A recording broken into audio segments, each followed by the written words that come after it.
And my father was a very intelligent person, but he was a little bit on the crazy side.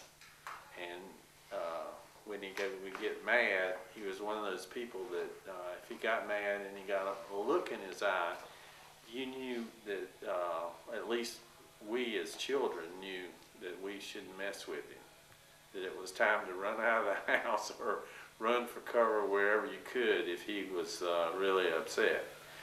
But one of my favorite stories, because he was really, really smart and he was really quick-witted, one of my favorite stories was when I was about 12 years old, and my brother, who was a star athlete in high school, who played football and basketball and baseball, he was on the local American Legion baseball team.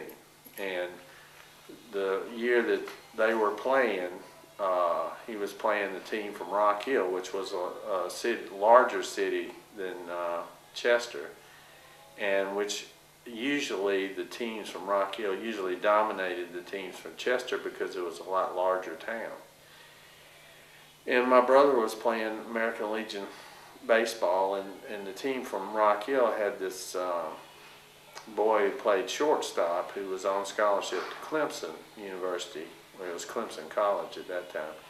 And he was playing shortstop, and he played second base for the Clemson team.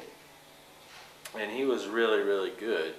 And everybody knew who he was and all because he was so good. Well, my father was in the stands, and during the entire game, he was constantly hollering at this, boy from Rock Hill who was on the opposing team. About the third or fourth inning, maybe the fifth inning, this gentleman who was a lot larger than my father, came up in the stands and sat down behind him. And when my father again started hollering at this boy who was out in the field, this gentleman punched my father on the back and said, "That's my son that you're hollering at."